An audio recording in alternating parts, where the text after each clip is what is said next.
with business leaders along with Singapore companies who've committed an investment of close to $60 billion over the course of next few years. There are also key MoUs that have been signed between India and Singapore, essentially an extension of the Act East policy of the Prime Minister and his government. But first up, listen in to what Prime Minister Modi had to say. We come back and talk more with my colleague Mohammad Ghazali on this.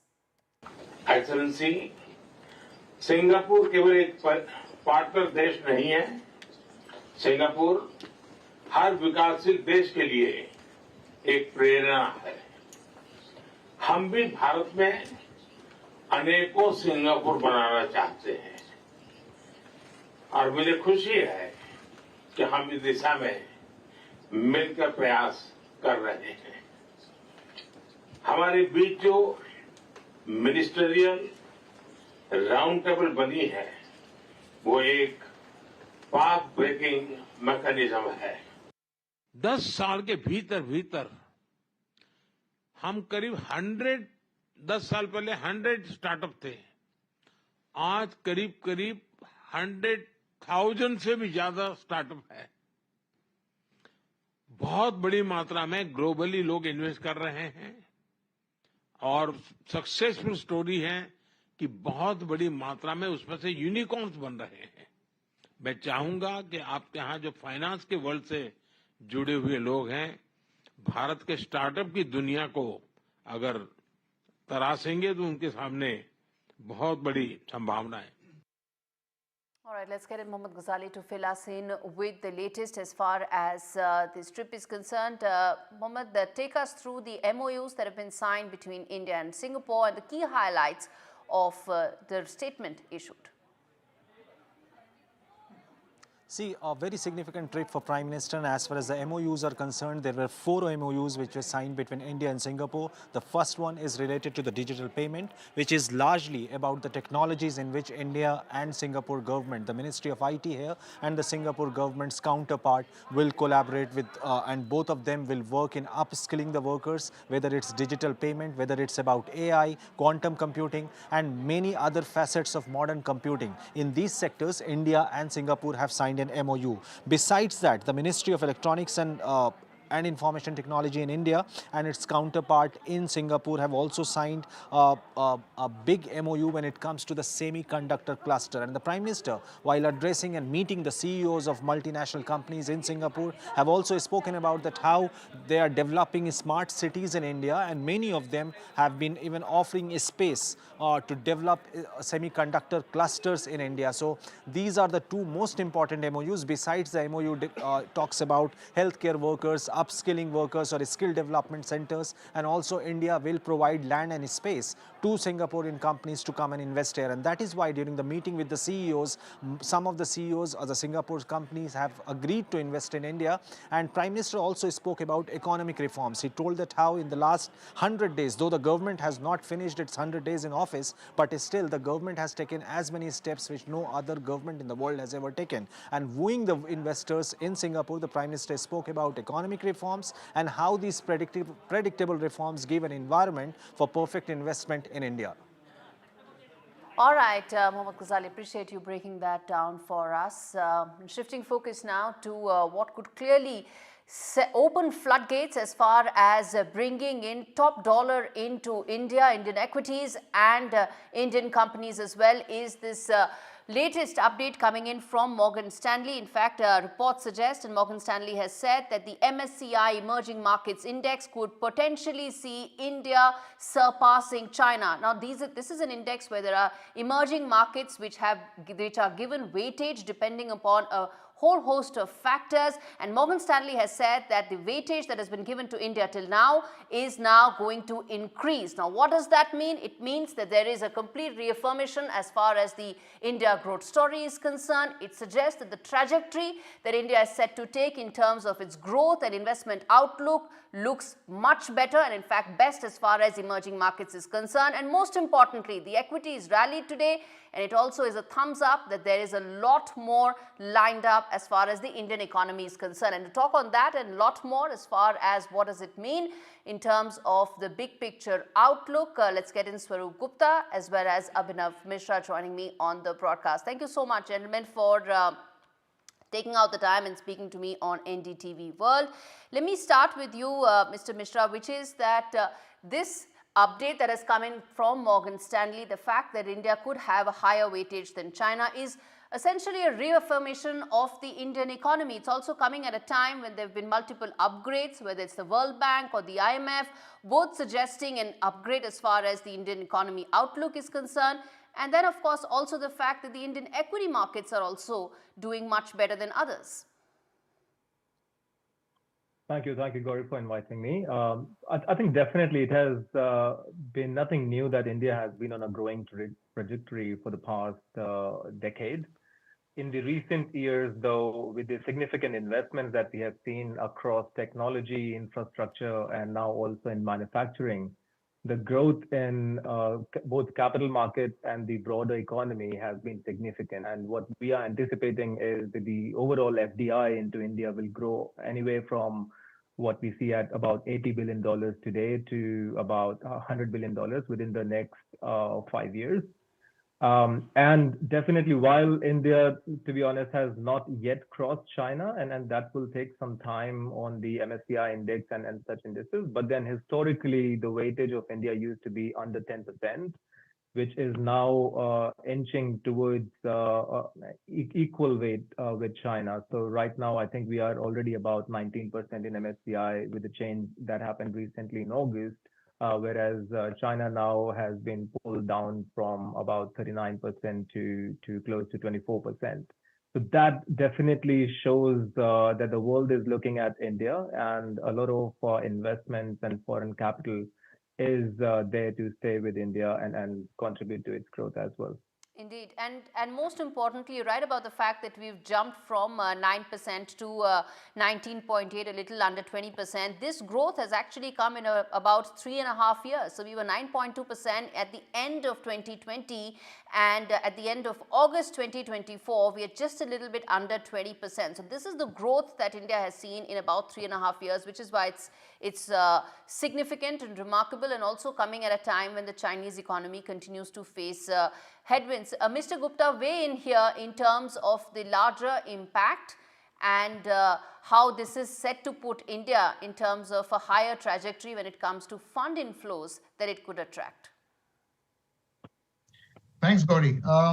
To start off with, it's very important to underline the fact that this is as much China's misfortunes that we are seeing in play as much as India's growing presence and importance as far as global capital markets are concerned. As you can see, China's economic indicators remain extremely weak. All stops have been pulled out by authorities and the governments in power there in order to boost local self-government debt, the flailing property sector, and so on and so forth. But frankly, Chinese investors themselves, including retail investors, have been rotating out of those markets into other markets, and there's no brighter spot than India in this particular region. We've kept growth buoyant. Maybe the IU expects it to be a shade under 7%, in the current year. And of course, fiscal deficit remains on target to go below 5%, even though the fiscal deficit target for this particular year has been reduced. So it's a combination of various factors, very strong economic fundamentals, a very high free float, strong buoyancy among retail investors, and earnings results which have remained buoyant. So it's a combination of factors at play that have led to this particular situation coming into place. And of course, despite the near-term corrections that's happening, it's highly likely that the bull run that Indian markets are experiencing, and several other firms and agencies have weighed in on this. It's still going on. It's just getting started. It's perhaps not peaked yet. So there's every reason for FIIs to crowd in. The importance of FIIs was reducing, over the years, past 12 years. That importance has gone down, but, they still account for a substantial amount, and they provide a firm basis, especially to the downside of the market. So it's nice to see, it's great to see, more inflows. Absolutely. And just 30 seconds to tell our viewers right now that, when you simplify this, what does it mean and why does it impact viewers watching this, which is that the GDP growth rate is one aspect of the economy doing well. The other aspect, what Morgan Stanley has been talking and said today, is how more and more investors want to pump in money into India, because as an emerging market destination, it now looks more primed to get larger fund flows than what it did earlier, which is why the weightage in the index has gone up. Now, a lot of investors don't go about investing directly into a country. They do so through the MSCI index as well, which is why this is so important. And if fund flows increase, it means access to capital, access to more funding for companies, and that starts another cycle of expansion. Now, Abhinav Mishra, a lot of investors do seem to think that maybe the markets in India, they've had a great bull run this year, but are they headed for a correction? That was a question being asked before Morgan Stanley came out with this report. So clearly, those naysayers or those skeptics seem to have got their answer already. There's a lot more in the Indian equity markets right now. Absolutely, and I'm not denying that the valuations have been increasing recently, but the truth also is that India has shown resilience in the way its economy is operating, but also of late in the capital markets, and the not only the foreign flows, the domestic flows have been increasing steadily, and what that means is any sectors that you think would probably attract disproportionately higher fund flows given this change in commentary and change in weightage? Indeed. So I think these services has always been a player, and I think with the advent of the focus on data, AI, and semiconductors, both IT services and technology-related R&D would still be sectors of focus. However, going forward, we are seeing a lot of capital flows would come to green energy and infrastructure space as well. India, as a booming economy, will continue to need significant investment in both infrastructure and to really reap the benefits of its demographic dividend. Yes. We will need to create a lot of jobs, and those jobs would largely come from the manufacturing and the boom in manufacturing sector. Absolutely. And the government has been focusing a lot in that space. Absolutely. Quick closing comments, Swaroop Gupta, sectors that you think would benefit the most? I tend to agree when infrastructure is called out, but there are other sectors which look defensive but might be good place going forward. Pharmaceuticals, for one can never undermine the importance of that sector. And I'd also like to pick out defense stocks. I know they're very small at this point, but FI is probably going to be entrenched for the longer term, and therefore those prospects will increase going forward. All right, I would probably pick the consumer growth story as well, because India is a very large consumption story. So my vote would probably go for that. But thank you so much, gentlemen, for speaking to me on a story that we're going to keep revisiting as we talk more and more about the India growth story. On that note, we slip into a very short break. We come back on the other side and talk more about China's Africa ambitions. How much of it is funding? How much of it is a debt trap? We come back and talk more of that.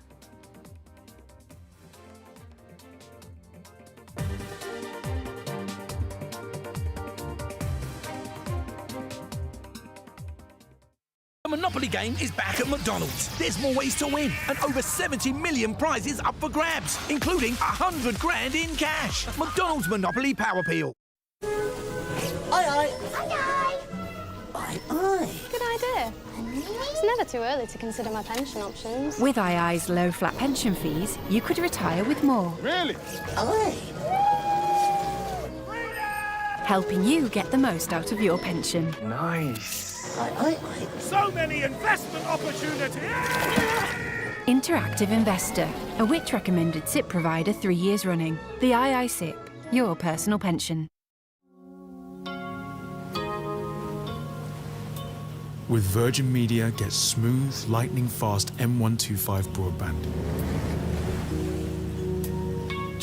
With Post Office Over 50s life cover, enjoy peace of mind knowing your family will receive a guaranteed payout when you're gone.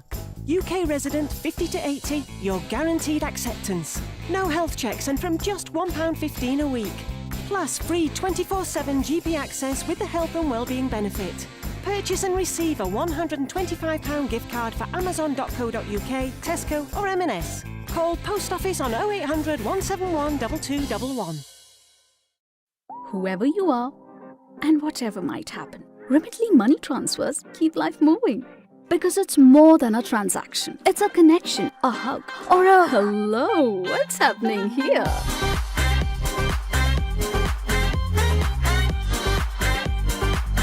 Send money to South Asia with Remitly. Send money that moves them. Download the Remitly app.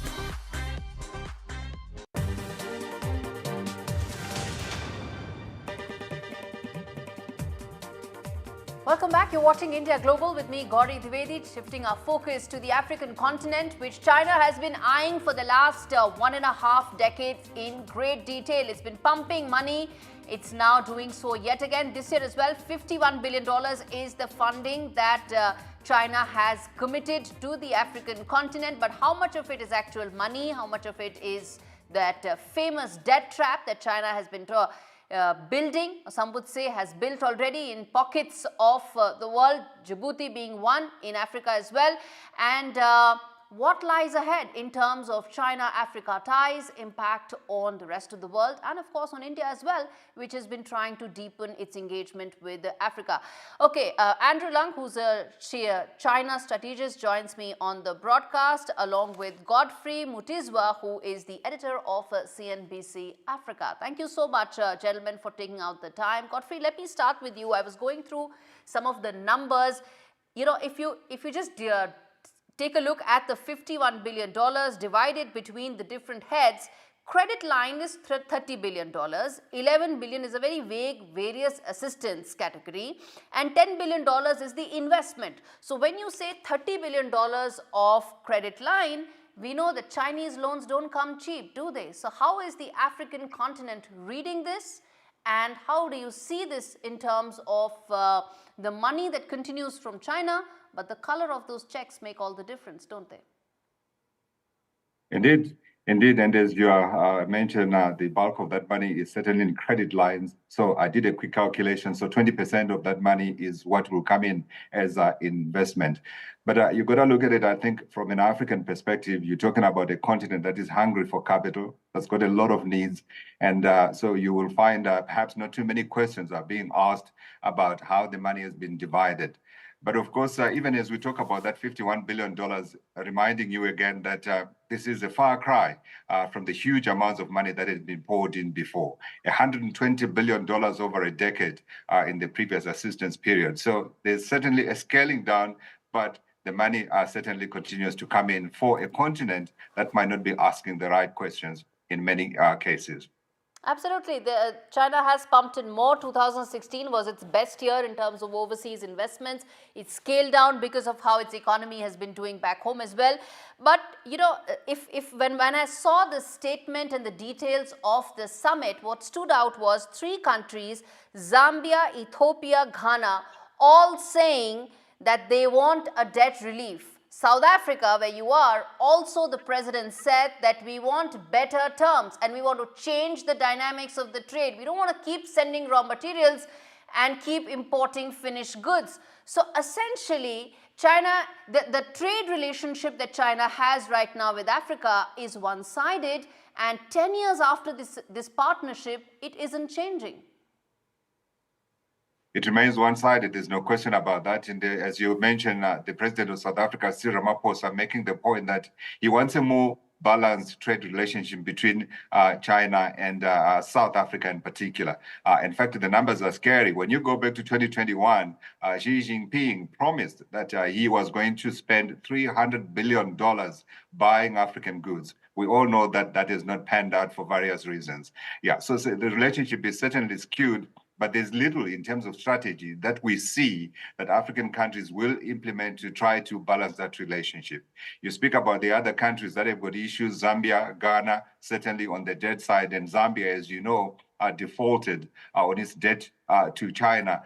It's a continuing problem for the African continent without question, but there appears not to be any kind of overall strategy that will help the continent negotiate better with China. Each country appears to be going in on its own behalf. And this, of course, as we all know, is an unequal relationship. Indeed. Andrew Lung, respond to that. Pandemic came, pandemic went. Countries pleaded China for some sort of a debt relief. They didn't get any. Even at this summit, there were countries, 4 of them, which said that some debt relief needs to be given. But all one talks about is loans and loans when it comes to China. Well, before China became a big lender to Africa, let's not forget that Africa was the net recipient of a lot of free gifts from the West. In other words, not only debt relief, but straight line grants, and they did not help Africa's development. Because how much as debt the relief saying has goes, China given? It's no use. How much debt relief has China given to Africa? Well, as far as the debt situation is concerned, a recent study by a UK-based think tank called Debt Justice found that a lot of African countries, they are more indebted to Western commercial lenders in aggregate in comparison with the loans from China. But of course, that as the previous speaker was pointed out, Africa was in great need of not only capital, but infrastructure. In other words, Africa is the world's last dynamic food basket. But most of the agricultural products, they're out of nowhere. I mean, how absolutely, do you I couldn't agree more that the African continent needs infrastructure, world-class infrastructure. But the question, Godfrey, is should it be at the cost of sovereignty of these assets? So I want to ask you this, that the next phase of the Chinese-African relationship, do you see that now keeping these African interests in mind when they negotiate with China for additional loans, additional projects? Indeed. Well, there appears certainly to be a little bit more vocal, if I may say. They appear to be a little bit more vocal in terms of what they want from China, that is the African countries. But I think what is missing is a broad overall strategy that helps them negotiate from a position of strength. Individual negotiations of the countries between themselves and China, I don't know. I don't know how to what extent they would be able to yield the kind of results that would skew the debate and perhaps balance that relationship. Indeed, absolutely. And Djibouti is an example of where that balance needs to be struck by governments as far as infrastructure needs and sovereignty concerns. Appreciate both of you for taking out the time to speak to me on NDTV World.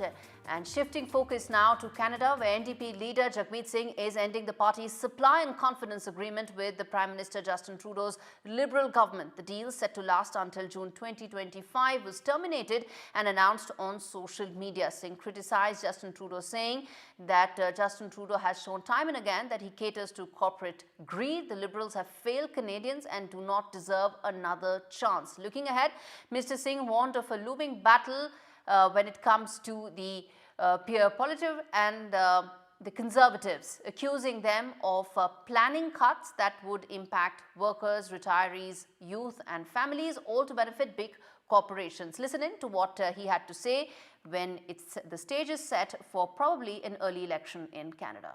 Today, I notified the Prime Minister that I've ripped up the supply and confidence agreement. Canadians are fighting a battle for the future of the middle class. Justin Trudeau has proven again and again he will always cave to corporate greed.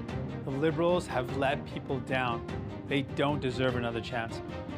There is an even bigger battle ahead. The threat of Pierre Poilievre and Conservative cuts from workers, from retirees, from young people, from patients, from families. He will cut in order to give more to big corporations and wealthy CEOs. The fact is, the Liberals are too weak, too selfish, and too beholden to corporate interests to fight for people. All right, completely timed out of this edition of India Global. Thanks so much for watching.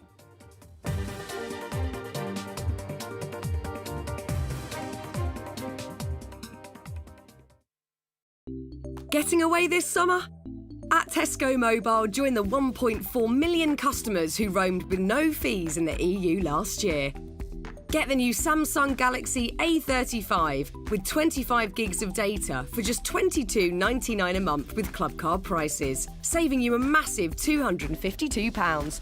Now you can put your data on and your sunnies. It pays to be connected. Search Tesco Mobile. Every little helps.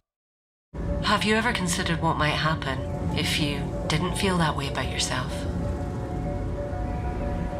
You know, your worth doesn't depend on what they think of you.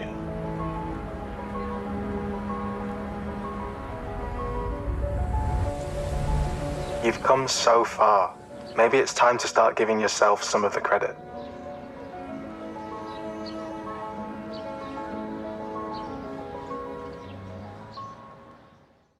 Do you need to borrow money for home improvements, a car? Then you've come to the right place. Everyday Loans. Just tell us how much you want to borrow, up to £15,000. At Everyday Loans, we offer a service that's friendly and reliable. Apply online or on your phone. Representative APR 99.9%. Apply now at everydayloans.co.uk. Anthony is feeling pretty smug right now. Not because he bought the PowerMo 4000 with ergonomic steering wheel and cup holder. He was going to do that anyway. But because he bought it on his Barclay card, which meant he was rewarded too. Shame he didn't get more lawn. What you buy is your business. Giving you rewards on your purchases is ours. Barclay card.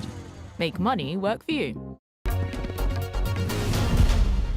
And now joining us are Ismail and Tyro. A very warm welcome to NDTV. My first question to you, Ismail. Of course, your character is a new addition to Tolkien's world. Was there any pressure or did you take any inspiration to develop the character, or was it written so well that you didn't have to do much? No, there is pressure, of course. There is pressure. But I was very ready to enter Tolkien's world. I'm a huge fan. And I wanted to do right by it. I love the elves. I love all things Tolkien. So it was just for me just an incredible opportunity to just make something very, very, very cool. You know, it's written beautifully, but with a lot of space for me to also be creative. And your character has a duality. There's fear, there's bravery. How did you plan to navigate it? Did you do any exercises? Were you doing any notes to play that kind of duality? I think it's kind of just like Theo is he just does whatever like he wants, you know what I mean? Like he's such an impulsive person, and I think I just drew on to that of just like put myself into these situations and just when I'm in these scenes, act as if I truly am Theo in this moment. And that's what helped me get that kind of, that action out, because really he's scared for his life almost all the time, but he has no choice but to fight. And that's kind of what I draw on. It's that any quality of Theo that you relate with? I think we both are very sensitive. This is NDTV, and you're watching NDTV 24/7.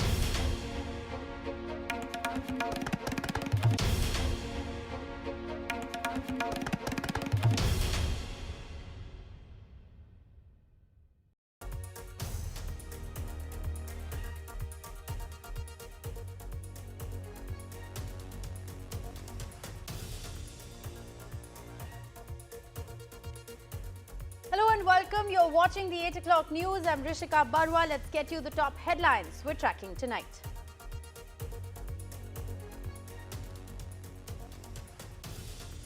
It is a rebellion in the rank and file of the BJP in Haryana after the party released its first list. There were many surprises in that list. One minister, 2 MLAs have quit after the BJP dropped 9 sitting MLAs. 3 top leaders now hint at joining the Congress.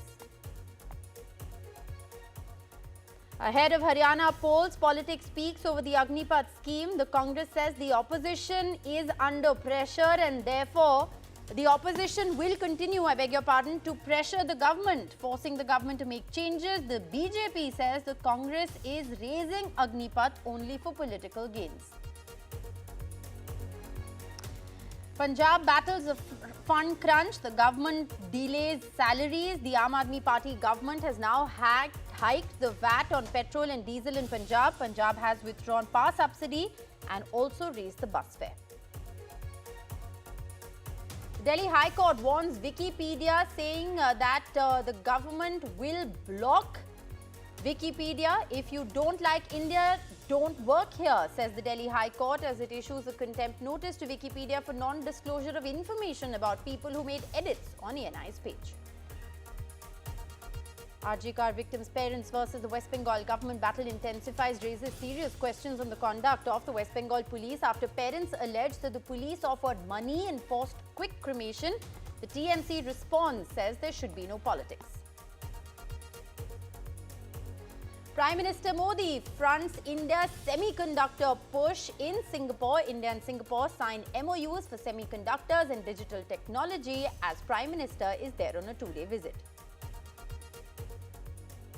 Teachers' Day message from Gautam Adani as he delivers a special message at a college in Mumbai, says this Teachers' Day we should pledge to shatter mental barriers.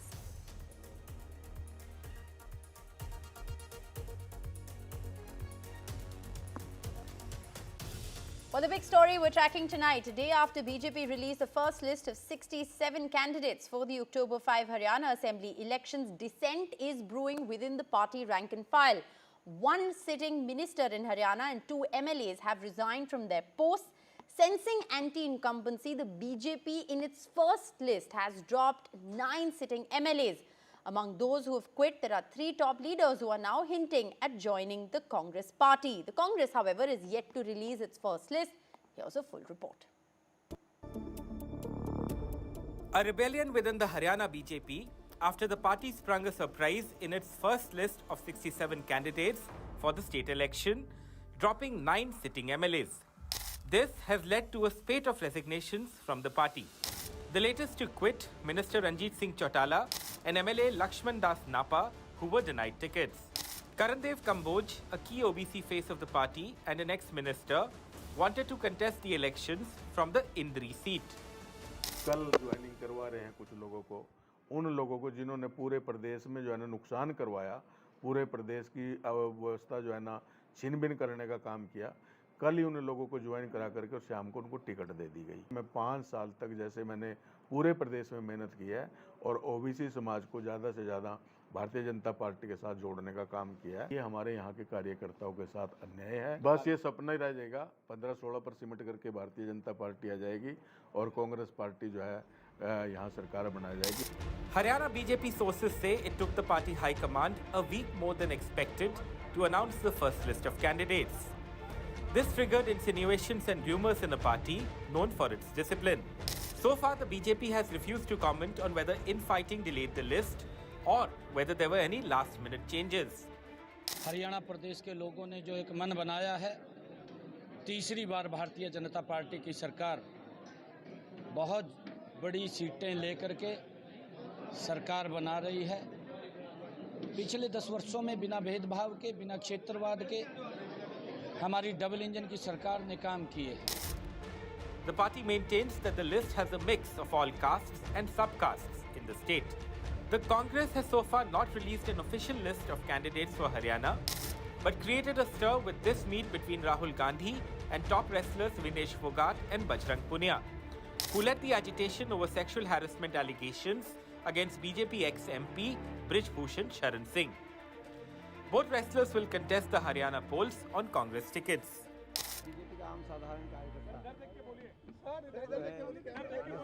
वो भी इस बात को पहचान गया है कि भाजपा की पार्टी के अंदर ना तो सम्मान मिल रहा, ना भाजपा का हरियाणा के अंदर कोई भविष्य दिख रहा। इंटरनल असेसमेंट भी, ग्राउंड रिपोर्ट भी और आपकी रिपोर्ट भी, आप भी रिपोर्टर हैं, आप भी रिपोर्ट देते भी हैं, लेते भी हैं, तो आप भी जानते हैं सारी रिपोर्ट एक ही है।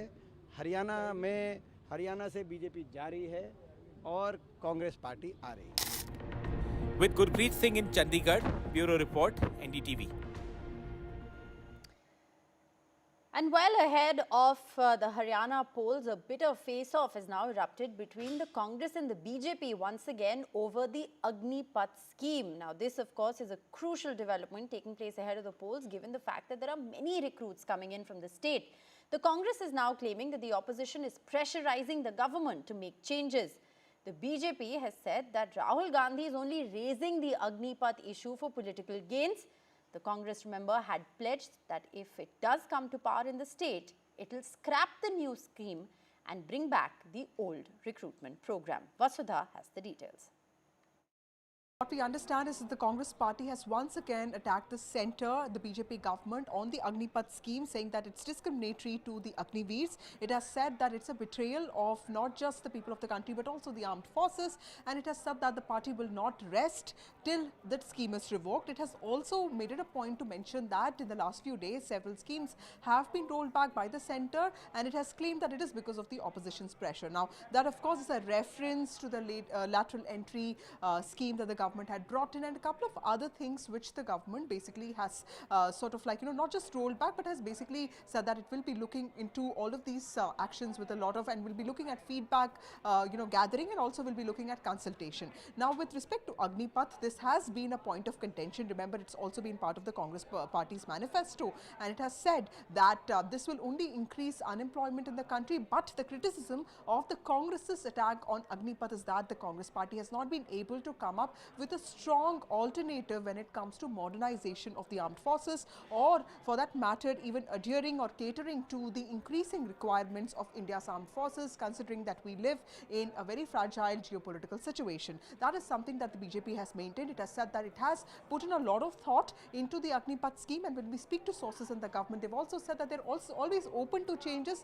Revoking the scheme is not in question, but they're looking at increasing benefits for the Agniveers, and will also be probably looking at increasing the retention period, increasing the retention numbers, so that more Agniveers will find a place beyond the 4.5 or 4 years that is mandated in the scheme. So clearly the government here has maintained that it is open to a lot of changes, to a lot of review, but at the same time it has also said and the Congress party is only politicizing the issue and stifling reforms in the country in the name of politics. All right, well, that's an interesting development that's taking place. But in neighbouring Punjab also, now the Punjab government, which is clearly facing a huge fund crunch, has approved an increase in VAT on petrol and diesel prices by 61 paise and 92 paise a litre respectively. It's also announced a withdrawal of power subsidy that was given to consumers with a load of up to 7 kilowatts. And another major decision, bus fare, has also been raised marginally. The finance minister has announced the decisions after a cabinet meeting that took place. And remember, this of course in the light of the current financial challenges that the state government is facing, as a result of which it is unable to pay employee salaries till the 4th of September. Now, this is a huge development that's taken place. Gurpreet is joining us live with the very latest. Gurpreet, I want to understand from you at the moment, these are some measures that the Punjab government has taken, of course, in the light of the fund crunch. How are these decisions likely to play out on the ground, and how do these impact the common man? Well, first, let's make it very clear to our viewers that subsidy for electricity, we have seen the finance minister has already made it very clear. They are giving free 300 unit per month, that is still existing.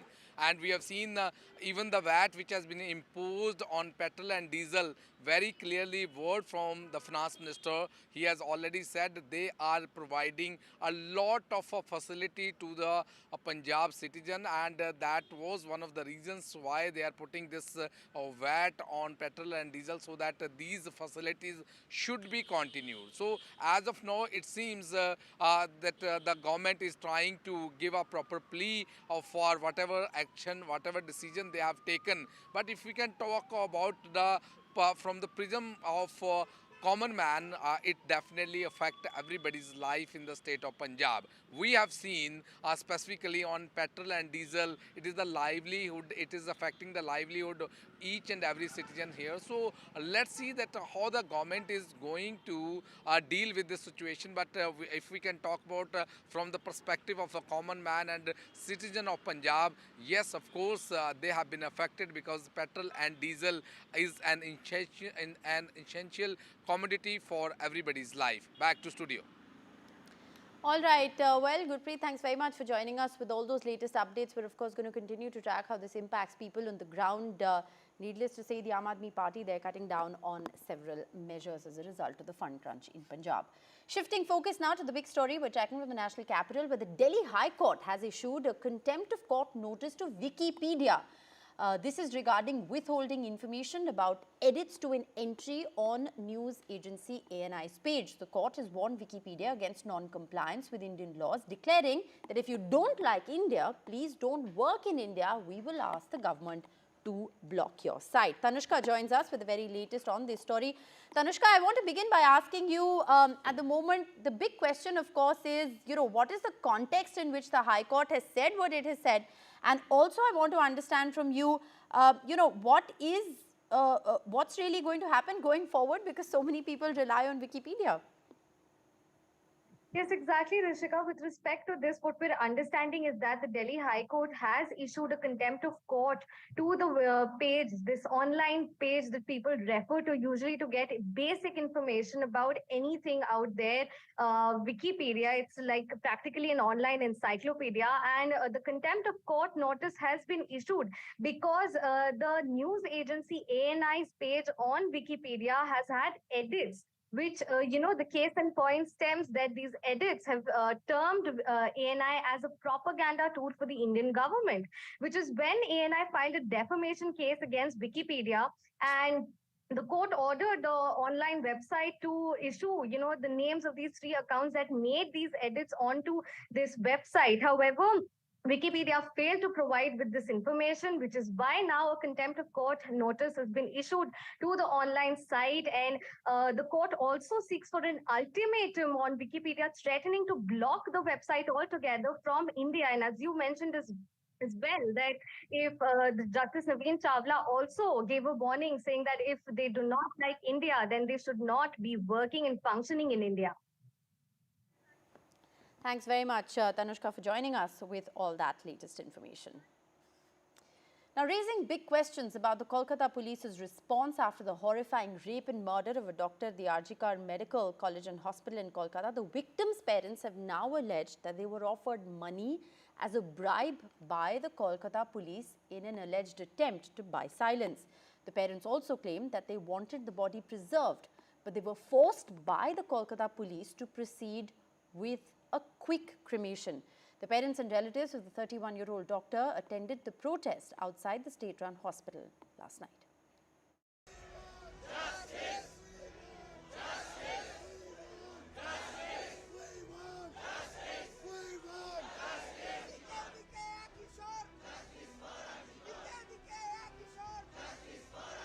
যখন আমার মেয়ের দেহ আমার ঘরে সাহায্য ছিল, তখন DC north আমাদের ঘরের একটা গলিতে ঢুকে ঘরের ভেতরে তিনি আমাকে টাকা দেওয়ার চেষ্টা করেন, এবং তার যা জবাব দেওয়ার আমরা সঙ্গে সঙ্গে কি জবাবটা দিই।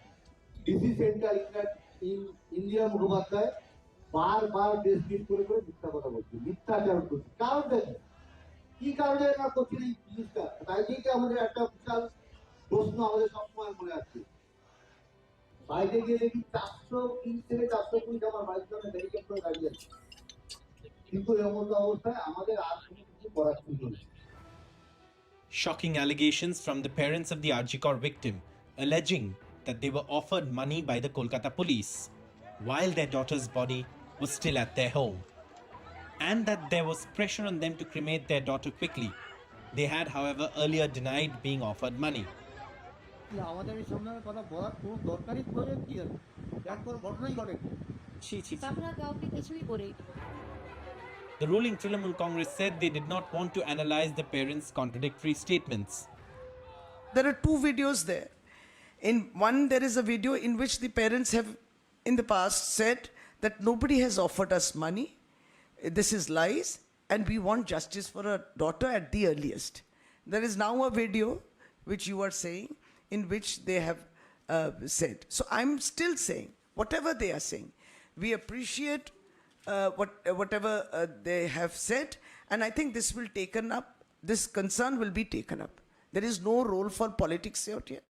The incident at Arjikor Medical College and Hospital has seen an outpouring of grief and anger from citizens who've come out on the streets And the grief of the parents who lost their only daughter has been empathized with by citizens who've been protesting against the incident.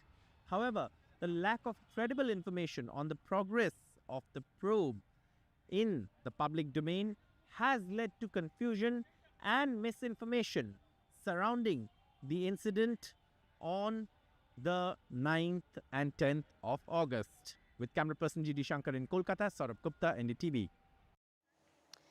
Moving on to the big international focus, Prime Minister Narendra Modi is on a two-day visit to Singapore and he met his counterpart there, Prime Minister Lawrence, today.